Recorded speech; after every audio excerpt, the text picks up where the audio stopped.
Hello everyone. In this video, I will explain structure of the DNA. जब भी हम molecular biology शुरू करते हैं तब हम सबसे पहले हम बात करते हैं बिल्कुल जनरल और बेसिक स्ट्रक्चर्स के बारे में, यानी कि हमारे न्यूक्लिक एसिड्स के बारे में। तो इस वीडियो में मैं आपके साथ शेयर करूंगी general structure of the DNA and as well as the chemical structure of the DNA. So firstly, we will see some points regarding the structure of the DNA. As we know that the DNA, it is the genetic material and it forms molecular basis of heredity in all organisms, right? कि जब भी हम heredity की बात करते हैं, हम genes के transfer की बात करते हैं, it is directly related with the DNA. Except certain viruses के केस में आपका जो जेनेटिक मटेरियल होता है that is the RNA. For example TMV that is the tobacco mosaic virus, इसके केस में भी आपका RNA as a genetic material काम करेगा. अगर हम किसी भी प्रोकैरियोटिक सेल के बारे में बात करें तो वहाँ पे डीएनए जो है साइटोप्लाज्म के अंदर प्रेजेंट होता है, और अगर हम यूकैरियोटिक सेल के बारे में बात करें तो डीएनए जो है that is confined to the nucleus. So basically DNA है क्या आपका? It is a long chain of the deoxyribonucleotide units. ठीक है, एक लंबी सी चेन है आपकी which is helically coiled with each other and it is a long chain of deoxyribonucleotides and the chains they are twisted around a common axis. यानी कि इस तरह से आपके पास एक कॉमन एक्सिस होगी, इसके अराउंड जो है आपकी दोनों की चेन्स इस तरह से कोइल करती हैं. सो बेसिकली इनका जो स्ट्रक्चर होता है that is the helical structure. अब हम पर्टिकुलर एक बेसिक स्ट्रक्चर के बारे में बात करेंगे, हम डीएनए के केमिकल स्ट्रक्चर के बारे में बात करेंगे. सो फर्स्टली हर एक डीऑक्सीराइबोन्यूक्लियोटाइड यूनिट में 3 मेन कंपोनेंट्स प्रेजेंट होते हैं. One is the phosphate, second is deoxyribo sugar and third होता है आपका नाइट्रोजनस बेस. सो फर्स्टली अब हम देखेंगे about the basic structure of the DNA. यहाँ पे आप देख सकते हो this structure is the double helical structure of the DNA and this structure was given by the Watson and Crick. ठीक है, और ये बेसिकली जो वॉटसन एंड क्रिक ने स्ट्रक्चर दिया था that is of the B DNA. ठीक है, this is the B DNA, right. अब यहाँ पे इस स्ट्रक्चर में आप देख सकते हो कि हमारे पास ये जो स्पाइरल्स प्रेजेंट है, ये जो आपका इस तरह से स्पाइरल फॉर्म में प्रेजेंट है, this is basically the sugar phosphate backbone. यानी कि आपका एस पी एंड एस जो है they are present and they are forming here the main backbone of the DNA. Then इसके साथ आपका क्या प्रेजेंट है, यहाँ पे आप देख सकते हो ग्रीन कलर में एंड रेड कलर जो मार्क किया गया है, these are the base pairs. तो शुगर के साथ आपका कोई ना कोई नाइट्रोजनस बेस प्रेजेंट होगा. Again to this we have a nitrogenous base, right. तो ये आपके नाइट्रोजनस बेसिस जो है वो एक प्रॉपर वे में यहाँ पे प्रेजेंट है and we have this helically coiled structure of the DNA. So firstly before starting with the main details, we will see about the general details, right. तो सबसे पहले हमारे पास हम न्यूक्लिक एसिड्स की बात कर रहे हैं. ठीक है, न्यूक्लिक एसिड जो है आपके 2 तरह के होते हैं, one is DNA and one is RNA, right. अब आपका डीएनए की फुल फॉर्म है that is the deoxy ribo nucleic acid, right. And RNA की फुल फॉर्म होती है आपकी ribose nucleic acid. Now DNA हो चाहे आरएनए हो, जो बेसिक स्ट्रक्चरली ये बने होते हैं they are composed of nucleotides. ठीक है, किसके बने होते हैं ये? न्यूक्लियोटाइड्स के. और फर्दर आपके जो न्यूक्लियोटाइड्स हैं ये आपके 3 चीजों को मिला के बनते हैं.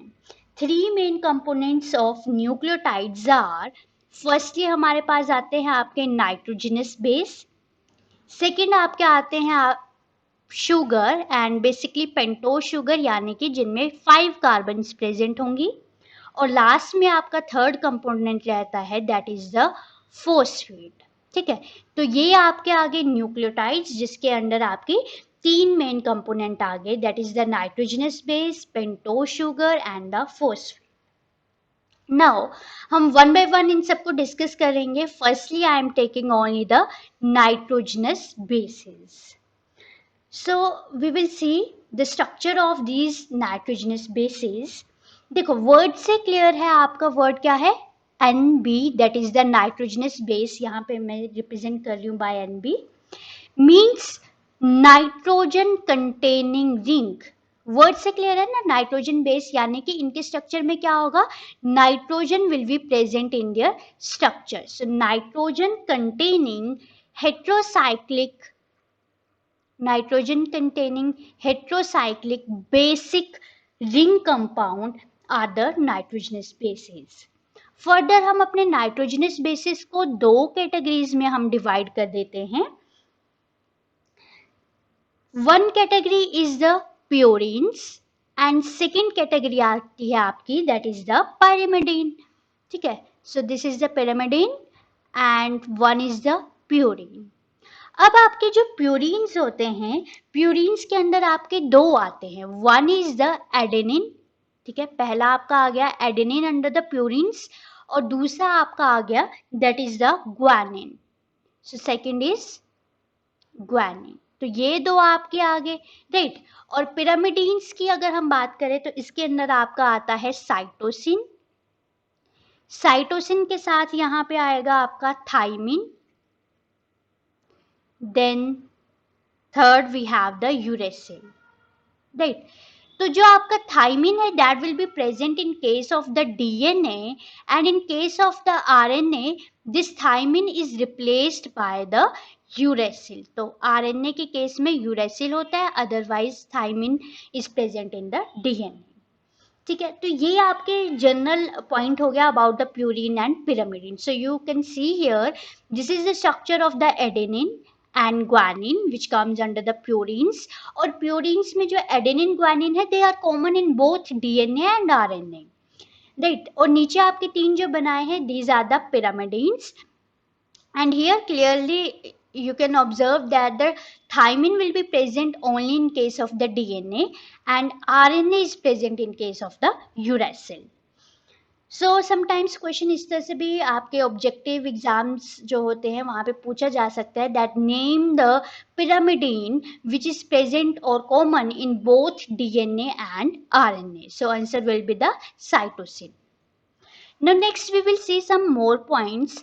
अगर हम प्यूरिन्स की बात करें, यहाँ पे आप क्लियरली स्ट्रक्चर देख सकते हो, आप ऊपर प्यूरिन्स को देखो दोनों कैसे हैं, डाइसाइक्लिक है, यानी कि एक रिंग यहाँ पे प्रेजेंट है और ये आपका दूसरा रिंग है। Same this is also the purine, तो एक रिंग है और ये दूसरा रिंग है। Whereas in case of the pyrimidines we have only the one ring. ठीक है, तो ये एक मेन पॉइंट आ गया आपका कि जो आपके प्यूरिन्स होते हैं they are dicyclic in nature, whereas the pyrimidines they are monocyclic in nature. ठीक है, ये आपका फर्स्ट पॉइंट आ गया। Then if we count the number of the carbons here, first, second, third, fourth, fifth, ठीक है, इस तरह से आपकी दो रिंग्स प्रेजेंट है, अलग अलग पोजीशन पे आपके नाइट्रोजन प्रेजेंट है। टोटल ये आपकी 9 मेंबर्ड रिंग होगी। ठीक है, टोटल इस रिंग में कितने मेंबर्स है, 9 मेंबर्ड रिंग है ये आपकी। ठीक है, जबकि आप इसको देखो this is the only the structure, यहाँ पे सिर्फ कितने मेंबर्ड रिंग है आपकी, टोटल इस रिंग में 6 मेंबर हैं। सो this is the again point under the purine and pyrimidine. Purines they are the 9 membered, right, and in case of the pyrimidines these are the 6 membered structure. Then next अगर हम बात करें purines की, यहाँ पे आप clearly देख सकते हो दो रिंग है, एक रिंग तो as it is ring present है आपकी, ये जो एक्स्ट्रा रिंग है this ring it is called as the imidazole ring. ठीक है, इस रिंग को हम क्या बोलते हैं, imidazole ring.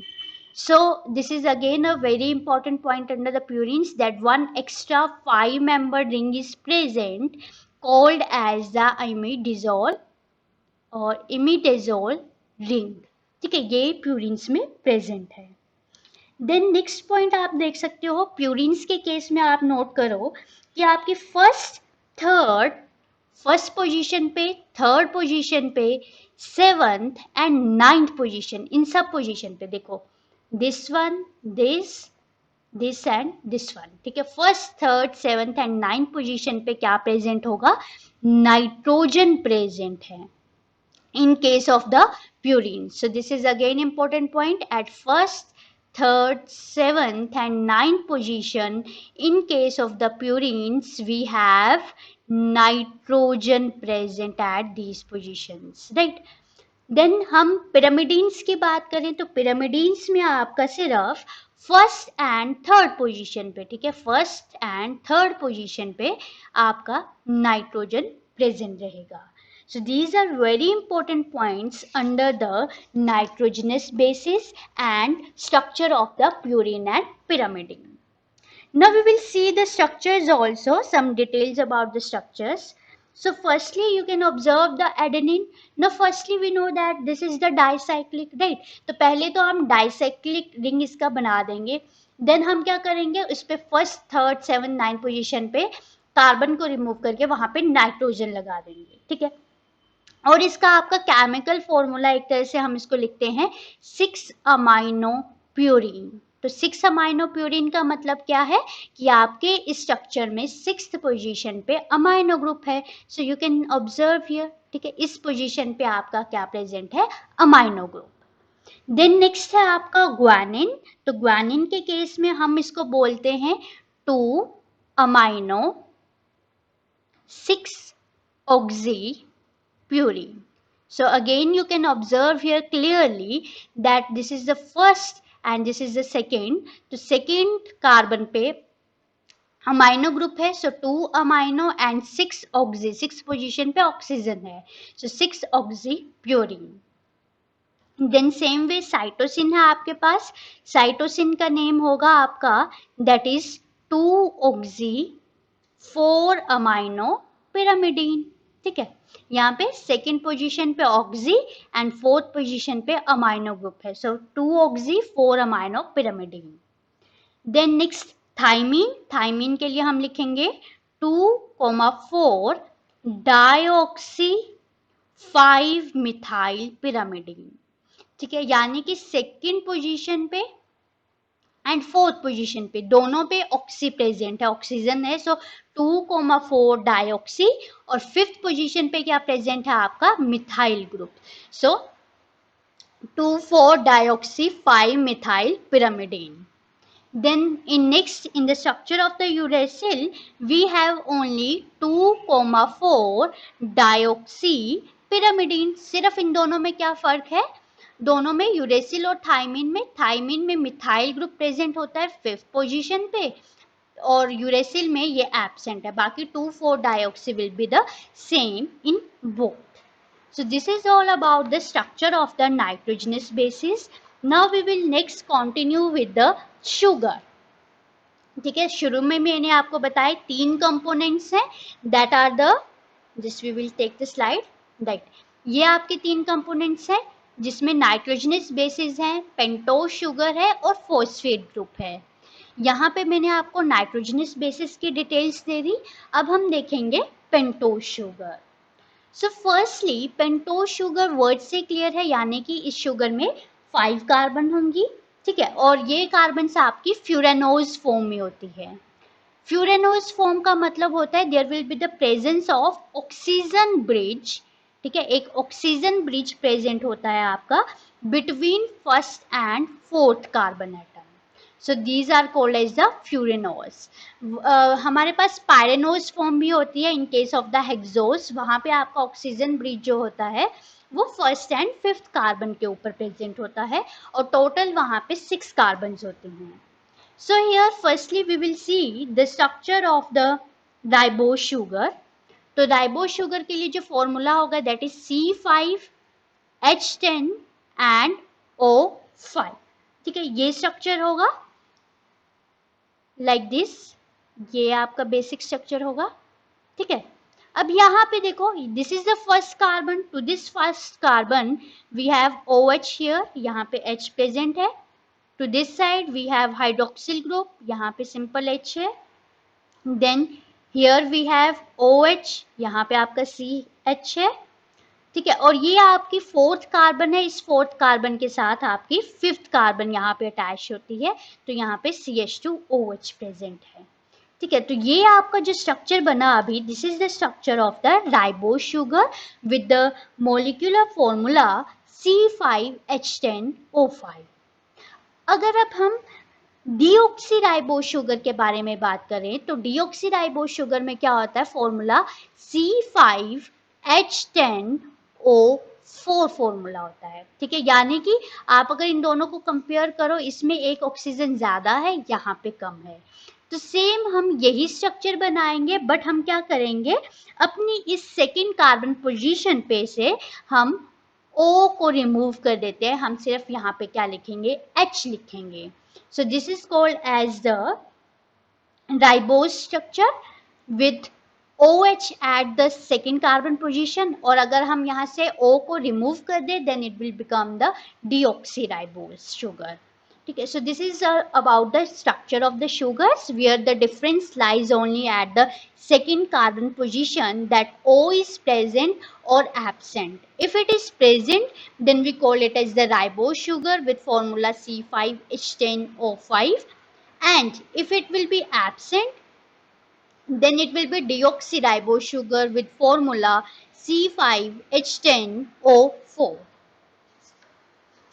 Now next we will take this basic structure. ठीक है, ये एक यहाँ पे आपको एक न्यूक्लियोटाइड का स्ट्रक्चर दे रखा है. ठीक है, this is only for one nucleotide.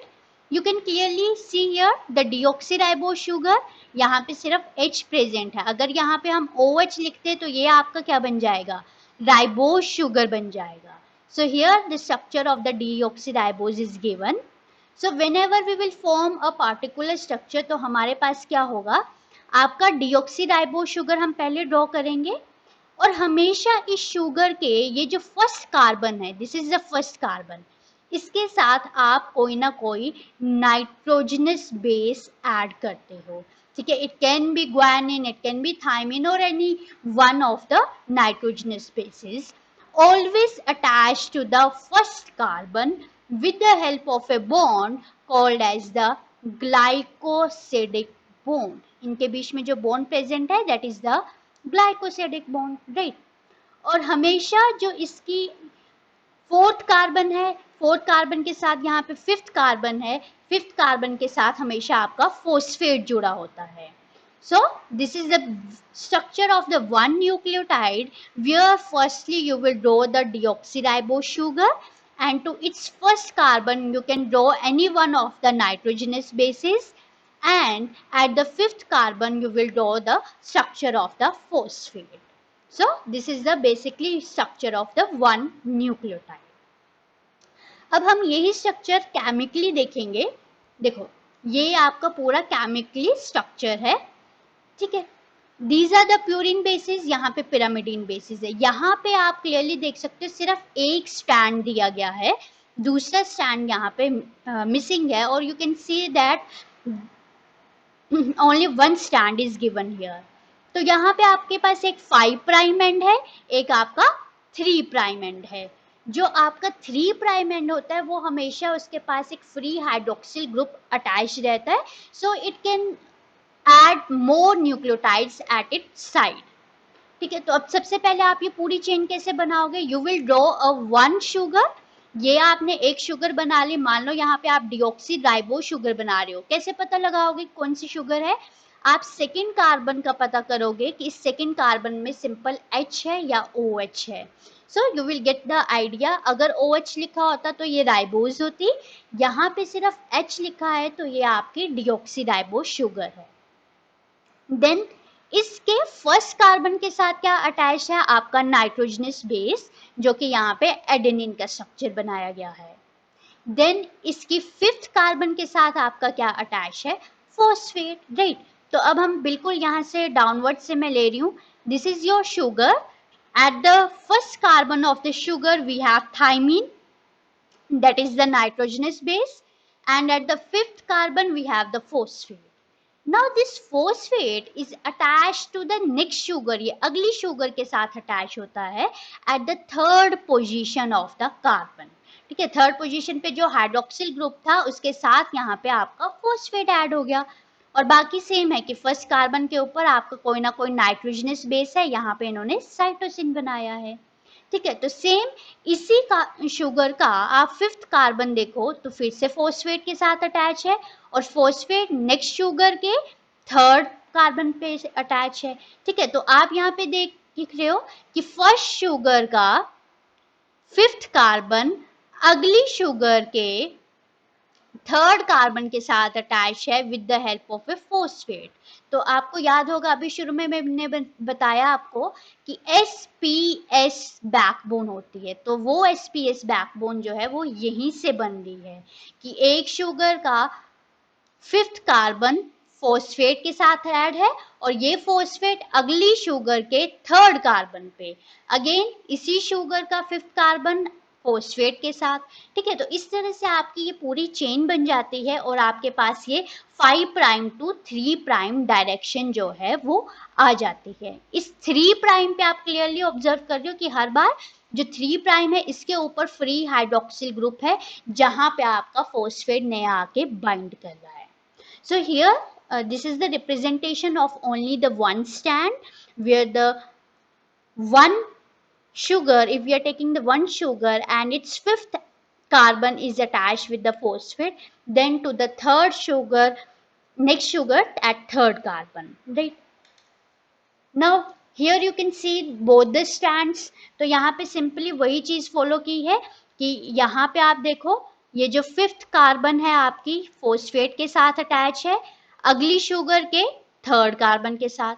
Again ये वाली शुगर अगली शुगर के साथ कैसे अटैच है, by fifth carbon attach with the phosphate then third carbon of this sugar. ठीक है, तो इस तरीके से ये आपका पूरा एक सीक्वेंस बना है एंड सेम वे में आपने इस तरफ का सीक्वेंस बनाया है।